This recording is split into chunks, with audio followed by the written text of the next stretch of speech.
So I was going to redraw a little bit, and then I realized how confused I was because these trees really are going to come up much higher as soon as the background's finished. So I felt like I couldn't even figure out where stuff went when the trees aren't really, well, like the trees aren't actually in here at all. This is the hill behind. So anyway, I couldn't figure it out, so I didn't do it.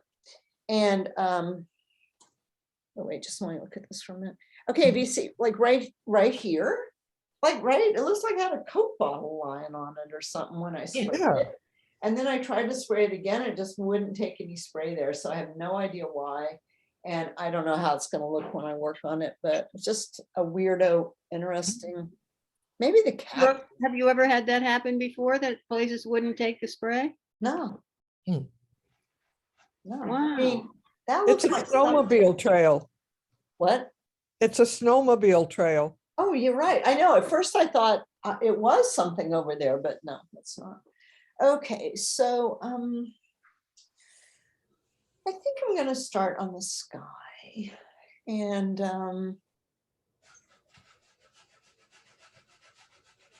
right, so I'm going to start on the sky. Okay, so here we go. I think maybe I'm going to start on the blue part of the sky, actually. Don't have a really clear reason why, I just sort of thought I would.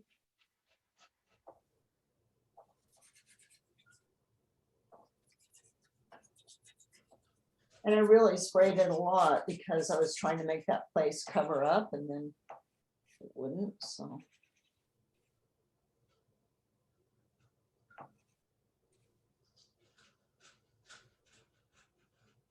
So I hardly did anything this week. No painting, no nothing, just income taxes.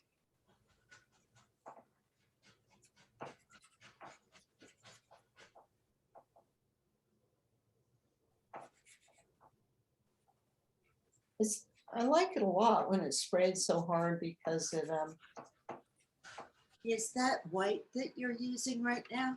no, it's just a really light pink. I felt like maybe everything was a little overly saturated. That might be a mistake, but like too much intensity of the colors. For one thing, I just want to be, I don't know what what is the most important thing here? That would be really, I guess, a good question to ask oneself.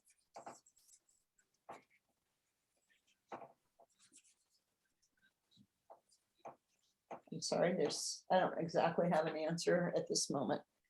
But, even though I sprayed it so much, I feel like it already got kind of filled in right there. That like filled in the.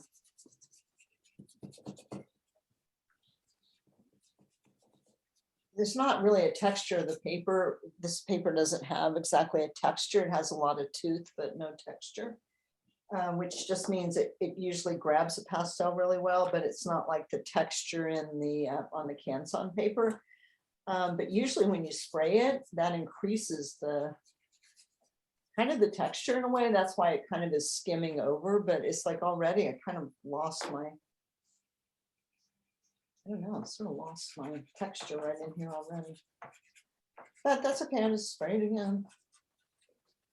So I'm just going to go over a couple of things again, just to be sure people have this, like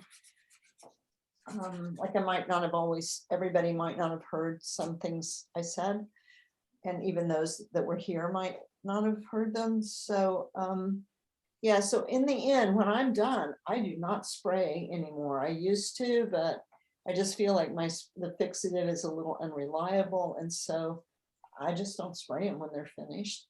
And I keep mine in a pad of tracing paper. And then, like right now, I have everything I've done here in a pad of tracing paper. For one thing, because all my those sleeves are at home. But I do like those sleeves, and Dee found they had them at Gift Flint. I don't think that's where I bought mine, but they're probably just the same thing. And so then I just put one in each sleeve, and I think it's kind of good that when you've kept them in something like that for a while, like the most problems I've had with dust coming off on from my pastels onto my mat were things that I framed kind of too quickly after I finished them.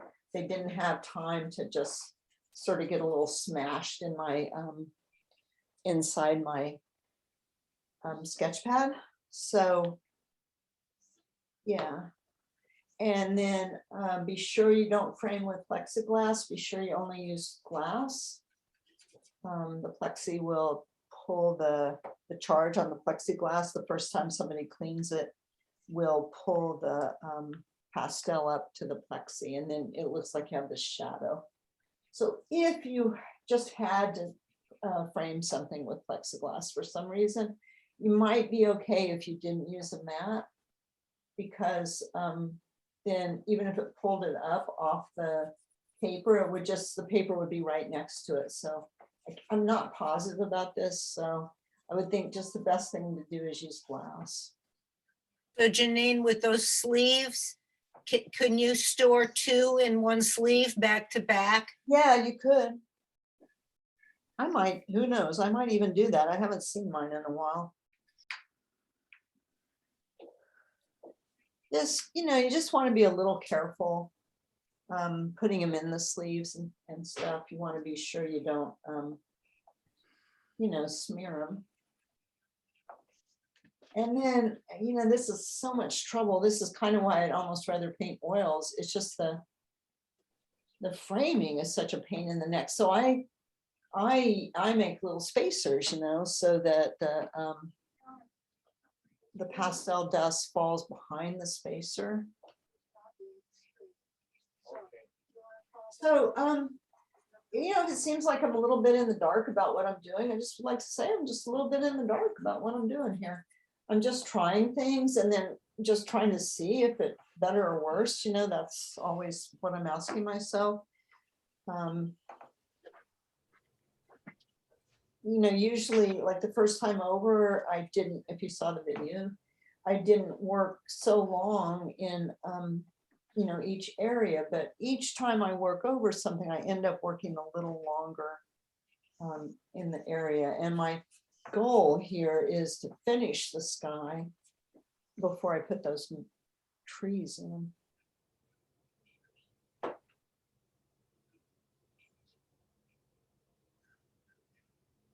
And the other thing I'm trying to keep going here, trying to get right, is the layers of clouds that are on top. So like this is on top of that stuff that's behind it.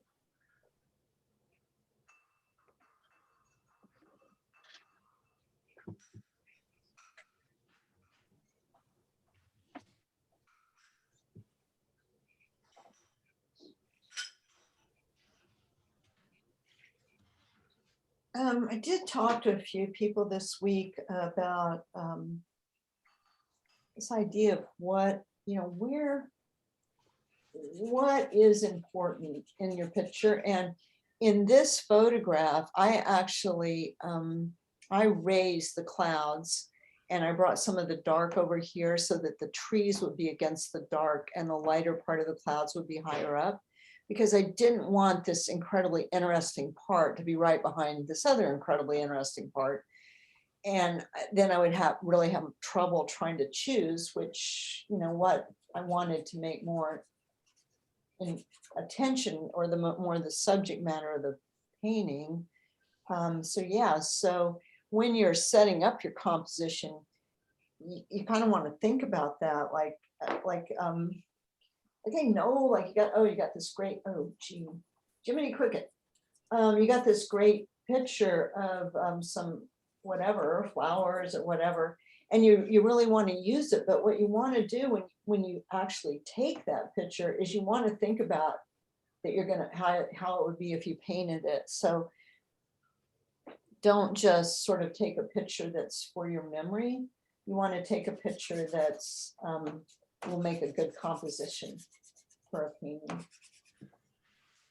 So I mean, yeah. oh, sorry, no, keep going with composition. I'm interested, but I have another question. Okay, fine, go.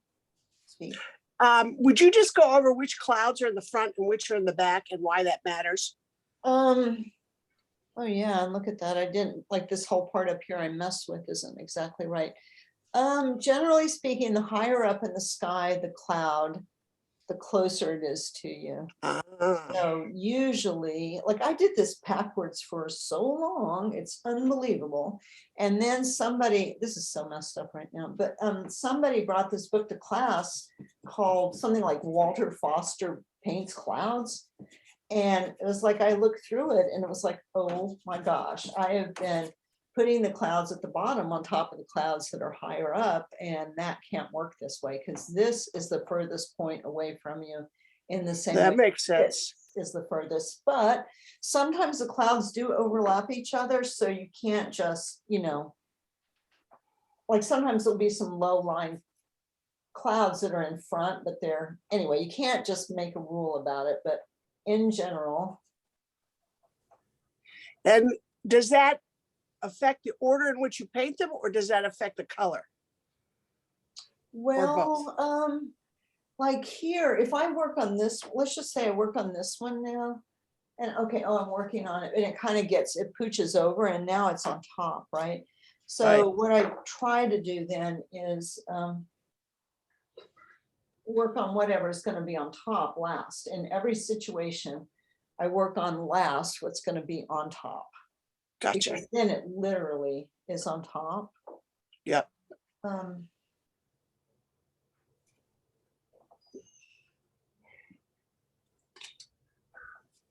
But in here now, that makes me realize that I kind of copy and oh, look at that, lovely, Jeneane, lovely.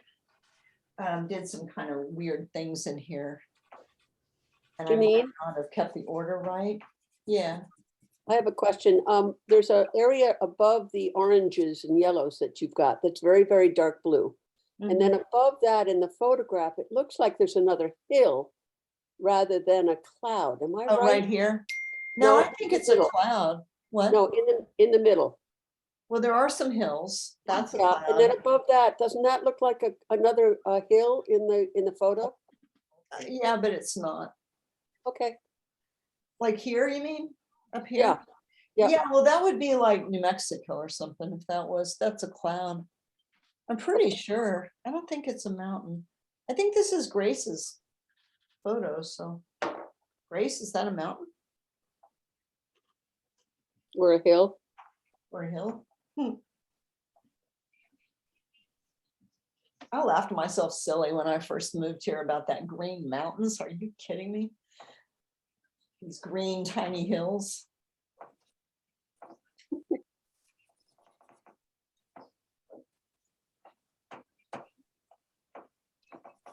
When you moved here, meaning where? Oh, when I moved to Vermont from, That's what I thought you meant, but yeah, that's what I meant. Cause we always spent a lot of time in New Mexico and stuff. So those are like, really mountains, and the Vermont mountains they're hills.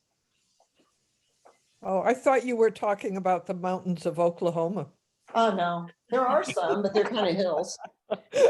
And let's talk about the mountains of Rhode Island. So I just zoomed in on your photo on my phone and it definitely looks like cloud, Okay, good. that middle hill that you've got. The middle hill Yeah. like a cloud. Thank you. Okay, so I just gotta leave this alone for a while because I'm getting depressed.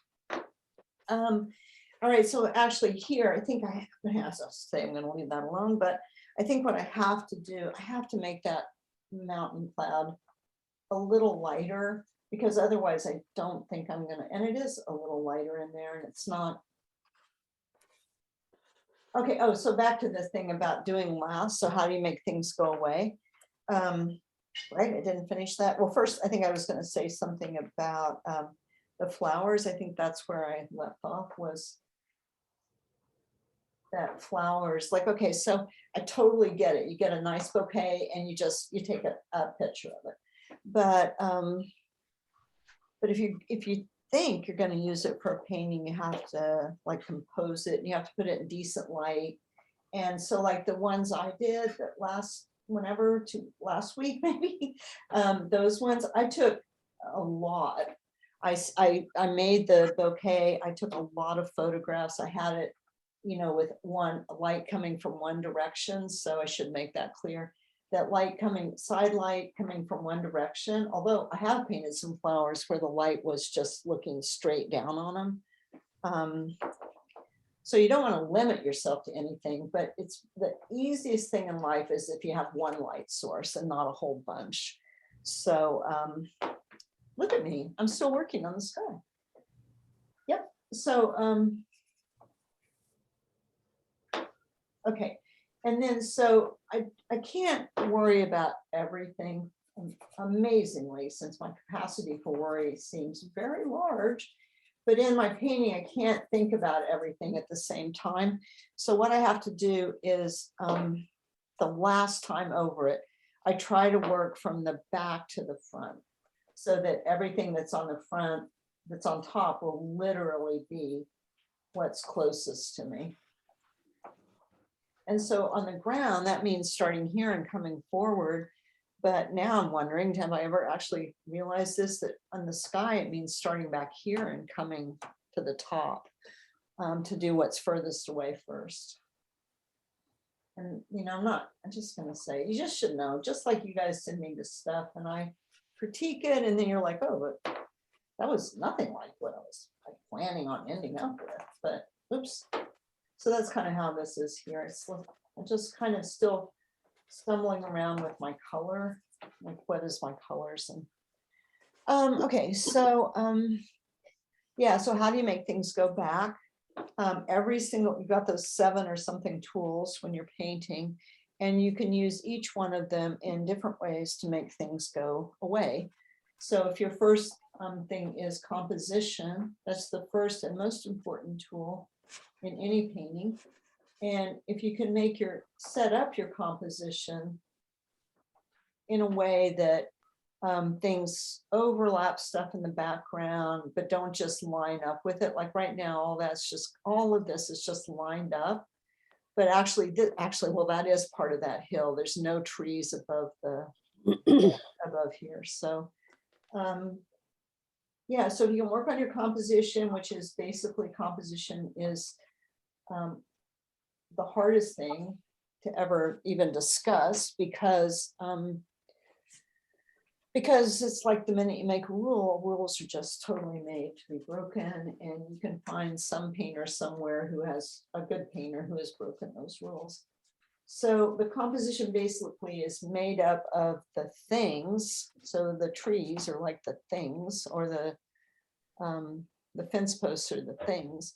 And then the space around them is the negative space. So you've got stuff, you got negative space, and then the format you decide to put it in, which is the size of your painting. Because you have a lot of choices with format of what size it's going to be.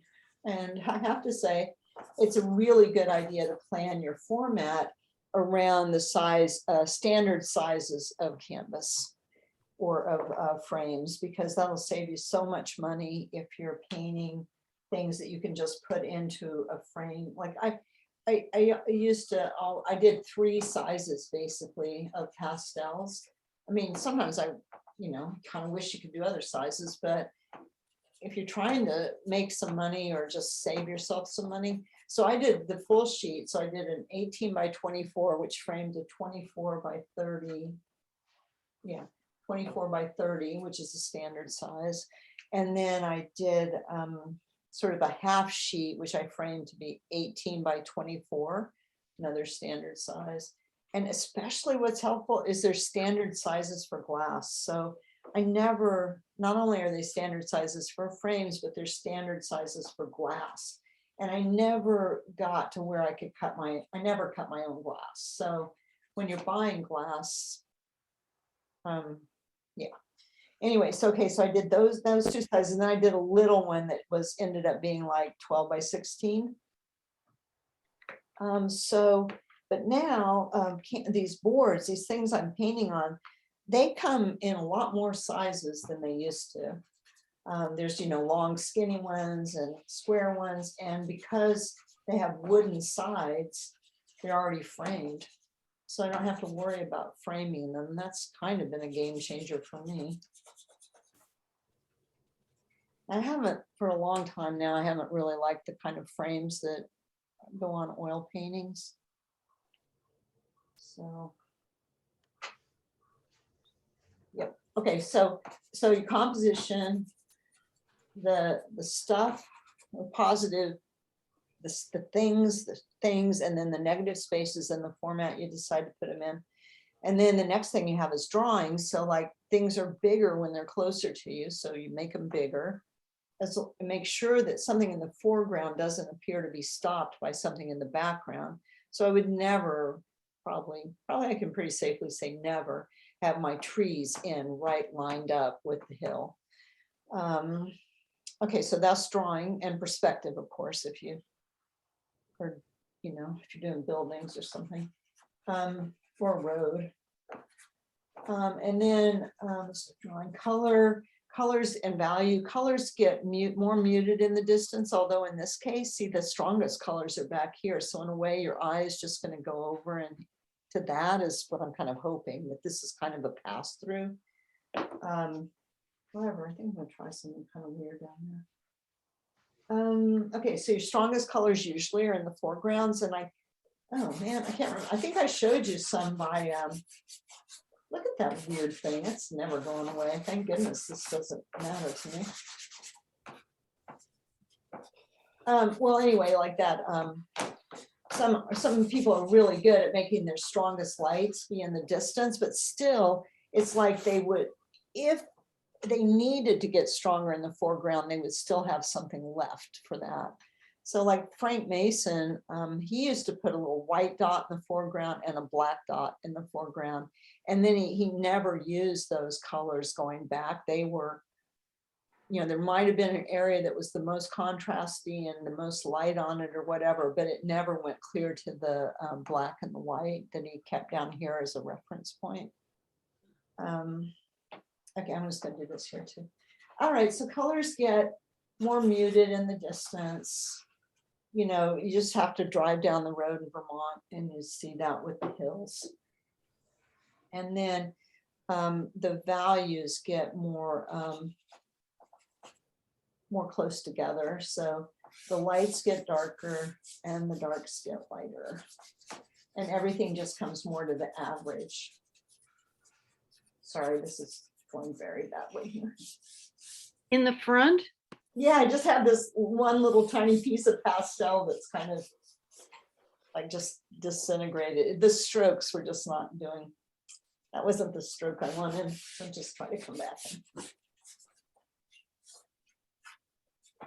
I would think that, Isn't- I'm probably wrong, but I would think that the colors, the contrast and the colors would be stronger in the front than in the back.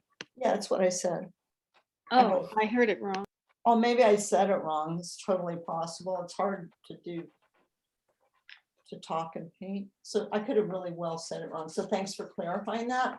Yes, the strongest colors and the most value contrast tend to be in the foreground and then less in the background. So yeah, I had my when I taught little kids last summer in summer school, we did a thing where they just picked one color and then they made it sort of lighter and lighter as it went back into the distance, and they did these mountain things. And it was kind of seemed like a little bit silly, but oh my gosh, they loved it. Because it really works, you know. You can really make something that looks like mountains if you do that. All right, so I might have gone too far here. I don't know yet. We'll just have to see what I can do here. I've been really liking all these red trees you guys have been doing, so.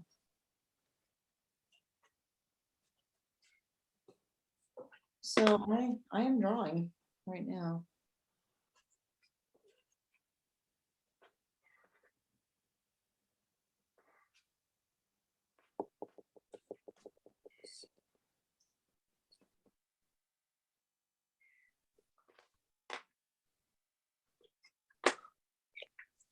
I'm not going to do all of it right now. I think I went too far, didn't I?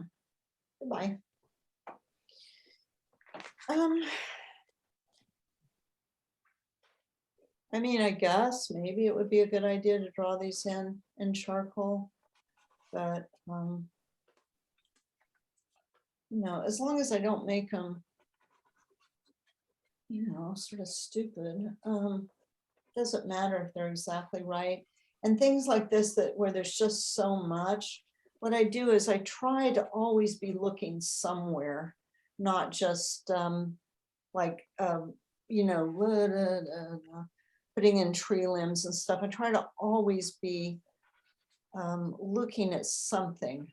I'm not going to put everything in, but I'm looking at something while I'm putting what I'm putting in there. I mean, you're looking at some branch in the photo. Thank you. Yeah. But, and what I found is, especially with skinny ones, if I do it in charcoal first, it's really hard with a pastel to go over it. Yeah, it is. So that's the advantage of what you're doing. It's true. Except that's a red you're using, isn't it, Jeneane? Yeah, it's pretty dark magenta. And you said reds don't cover, you know, you're making a final decision there. Oh, it's, yeah. Oh, you know me, just kind of a risk taker. I found you were absolutely right about reds don't cover. They don't, but I don't, this, I'm not sure. This I think is a Rembrandt and it's not red. It's something else. It's not as hard as some of the reds. It's almost a purple. Okay.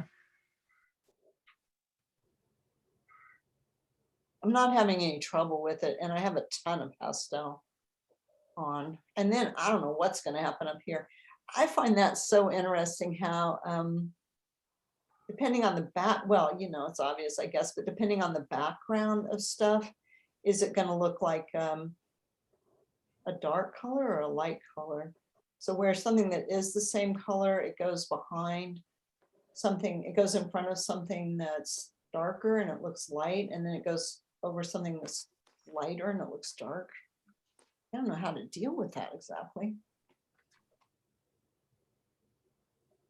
All right, well, and I can put more in later. I just started to need something here. Ooh, yep, that didn't cover that time very well. Sometimes stuff gets, pastel gets parts of other colors on it, and then it acts kind of flaky too. And then the next question is, can I do stuff up here that's going to show up against what the background, or if I got the background too light? And I guess that's part of why I felt like I just couldn't wait any longer on this tree situation.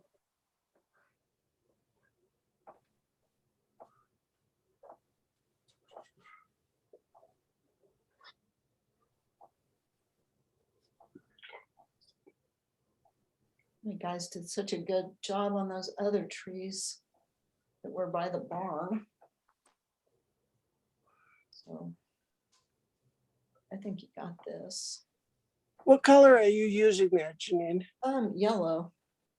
Is it showing up? Wait, I'm just gonna look at the real thing for a minute. Oh yeah, it's Yes, kind it is. of, okay. I'm gonna put some, I think I'm gonna put some white too, because I think some of that is snow. Whoa, it is really hard to go over a line. So maybe it's better to make some new ones. You know, I'm sure I mentioned before that I don't really paint trees in winter for this reason. But, you know, time like the present. Okay, so where was I? Okay, so, oh yeah. Okay, and so then another things you can do to create depth in landscape is that you're gonna have more texture in the foreground. Now that's gonna be a little interesting here because there isn't really much texture in the snow. So we'll have to see how that'll, whoa, what happened? I'm in the dark. Wait a minute. Just a minute, I have to turn on some other light. When you highlighted the photo to look at it with the green and the red outline around it, Oh, didn't mean to do that. that might have, No, something came But- unplugged. Oh yeah, everything's just like barely hanging on here. there's, in this entire room, there are two, uh-oh, oh no, two plugs. So everything's plugged into one. I mean, there's one plug with two. All Well, right. the message looks like you had a disconnect from one of With you. with a USB port, with a Yeah, that's USB what- connection. Yeah, it looks No, like. okay, I have a thing called a dummy battery. And so when my camera, when the plug pulled out of the wall, my camera turned off. Okay, well, how long have I been doing this anyway? It has been about 30 minutes. Well, not really, didn't really. It's want- been about a half hour. This week I must buy a new cord. It says EOS webcam utility, which you probably know. Yeah. I do. There we go. There it is again. Okay. All right, we're back. Anyway, there's no plugs in this apartment and it's a big problem. The color just changed completely, so the trees went from red to purple or Oh, all right, magenta. just a minute, because the light went off too. All right, let's go back to, because the light changed from warm to cool when it unplugged the light. Okay, I think that is more accurate to what's. Yep, that's what we were looking Yeah. at before, I think. Right, I just have to have a drink. That unnerved me. It's just seltzer, but still. Make it a strong one. Strong little seltzer. No, okay, all right, so. All right. Okay, so I was working on the trees and I was talking about texture and about how texture in the foreground makes things come forward. And less texture in the distance. So I really can't quite figure out even how to deal with the texture that I have going on in the background there, so. And then, of course, the front foreground is kind of textureless. So I'm gonna just try in here and see if I can add some of the blue that would sort of be like the snow on top of those trees in there. And I think I want to make it darker too.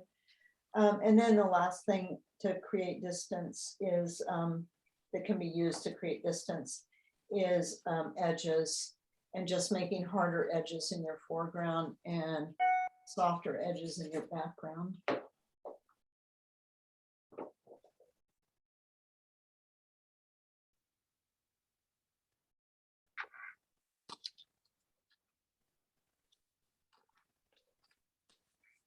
I'm just seeing, I mean, I'm not committed to this yet.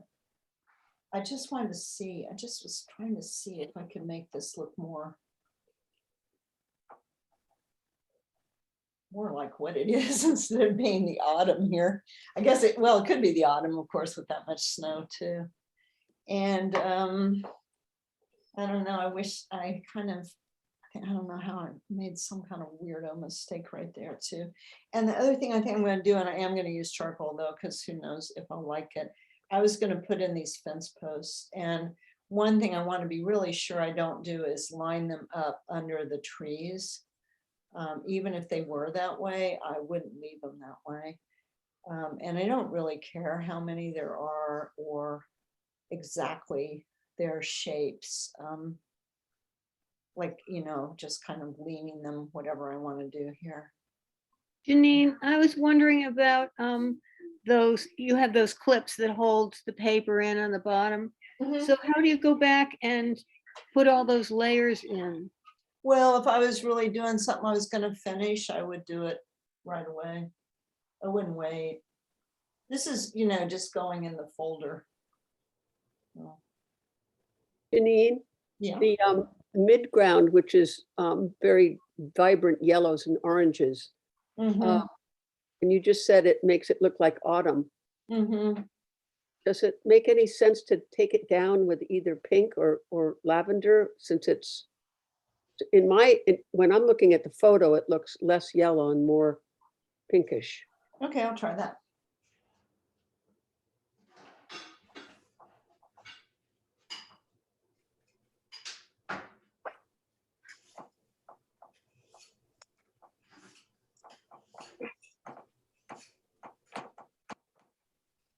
That's why I was starting to put some blues in here, Yeah, to see if I could make it look like there was snow here and there, but, oh, and there are some places that maybe I really literally could put some snow.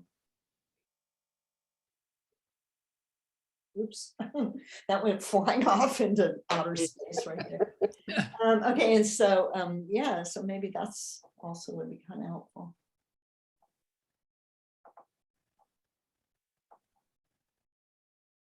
Usually, like when I'm painting, it's too much one way and then too much the other way, and then too much back. So it's like a pendulum.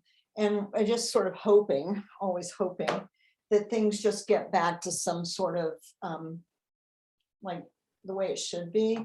So I know when I correct mistakes, I tend to overcorrect. But at least then I know I changed it, right? So like I'm actually using white in here, and maybe that's not a good idea, but that's what I'm doing.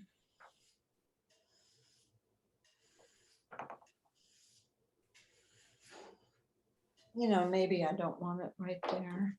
I was gonna see too, that this is, could be bluer up in here. Of course, now what is it, another cloud? Okay. I knew this was gonna give me trouble. And I decided to just do it anyway. I knew it was gonna be really hard. And it's being proven. Although I gotta tell you, Jane did an incredible job. Jane, what? Did an incredible job on it. She started it from she watched the demo and started a painting. And it's incredible. Well, this is pretty good too. Oh, you're so kind. You're so kind on Valentine's Day. Okay, something, I gotta do something here. Okay, I'm just gonna work on it a few more minutes and then if there's time, I'll work on it again. I'll go spray it and work on it some more. And if not, maybe I'll just do another thing by myself here.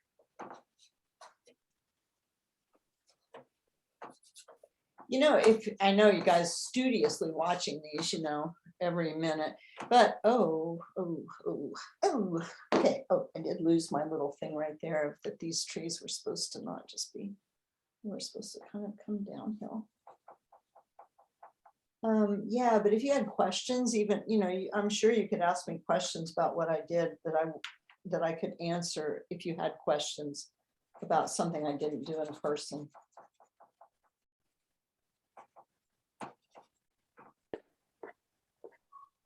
See there, it is pretty hard to cover that red up right there.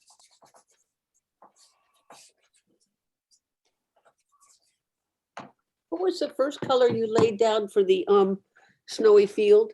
Was it a pink? Oh, no. Oh, no. A question right away I can't answer.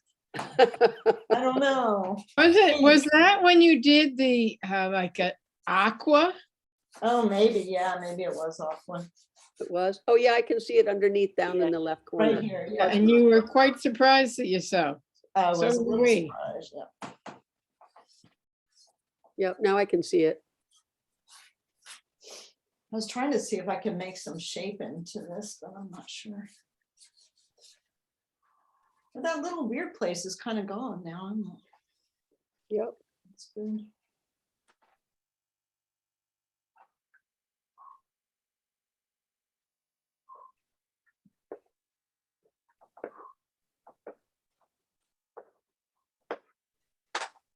And I think I've said this a bunch of times too, that like, I just can't think about the spacing and the color and everything at the same time. So I've just kind of given up and go back and deal with the spacing a little bit later.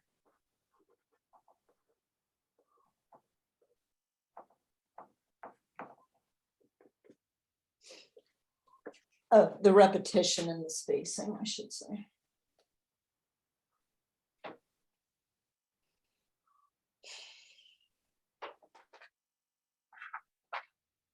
Hey, Susan.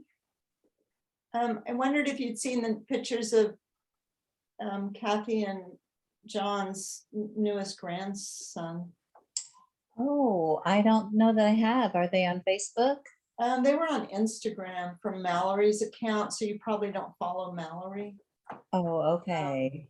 Michael's wife, but I'll send them to you, okay? They had the best professional photos taken. Oh, very They're amazing. Of good. course, they're very photogenic. That's awesome. Also, I can't remember if I mentioned to you that Theo has a dimple in his chin. He has the Lunn Oh. dimple. Oh, Yes. how cute. Very good. Yes. Did you know Donna used to squeeze her chin together trying to make a dimple? Trying to get a dimple. Yeah, because she didn't have one. I did not get any. Oh, And my children don't have them. oh, I'm so sorry. Can I ask a tree question? Oh, please, go ahead. Yes. So I'm just studying the light on the trees in the photo and then what you're doing with the branches against the Oh, hill yeah, that'll be a behind. problem. So are you trying to make, I mean, are you, so it seems like you're doing,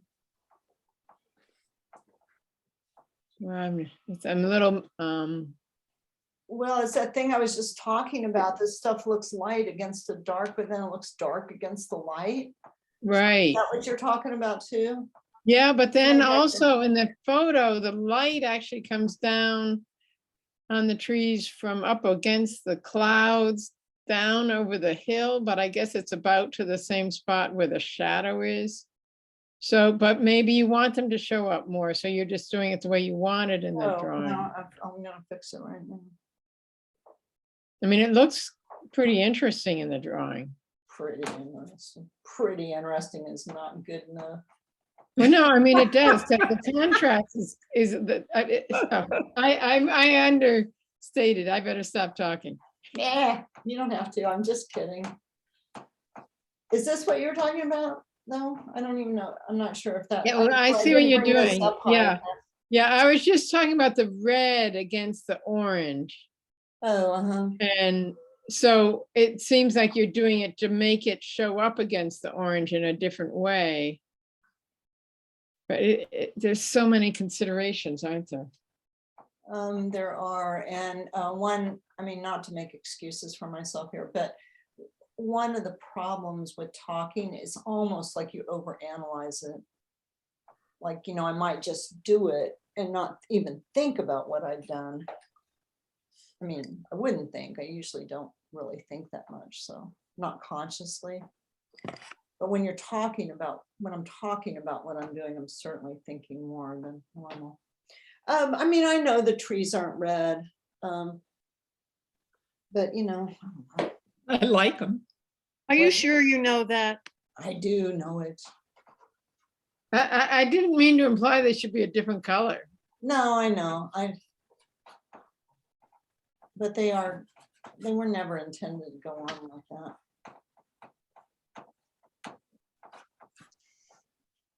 But I also don't want to entirely cover it up. Okay, so trees and snow. So I think I also mentioned this to some people that you want to be sure that whatever you're doing, rocks and water, any of these things. Well, number one, I need some of the shadow to be behind the trees, which I didn't really have. Not just ending right with those trees. Oh, that's great. Oh, thanks. If you're talking to me, maybe somebody just handed you a delicious thing to eat or a beverage. Yeah. Okay, so I need that shadow to come behind the trees, but then instead, if in water too, if you don't want your rocks or your boats or whatever, or your trees to look like they're on the water, you have to make them be in the water. And the way you do that is that your last stroke here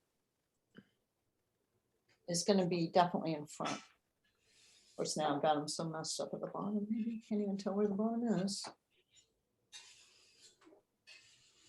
You know, everything you need to know is right out there in front of you. And really I haven't talked about that enough in a long time, is that learning to paint is learning how to see. And but everything is there. And like, if you take a class with me or anyone else, you just, they've spent so much time trying to see or learning how to see that when you study with someone else, kind of just gives you a little leg up on time, but you would figure it all out on your own.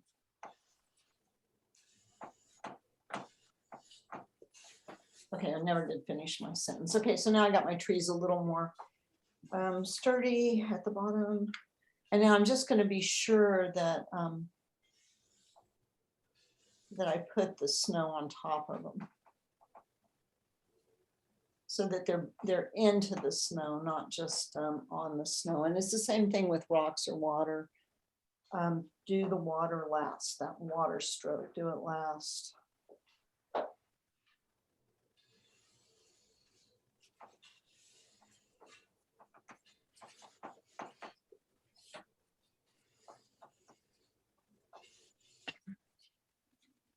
Yeah, and here, like also the thing about land and stuff is make your strokes follow the direction you want the land to appear to go. Whoa, no. God, if I don't pick you up right now, I'll never see you again. Yay. Okay, just gonna fix the stupid trees again. And then, the snow around the trees. I'm not happy again.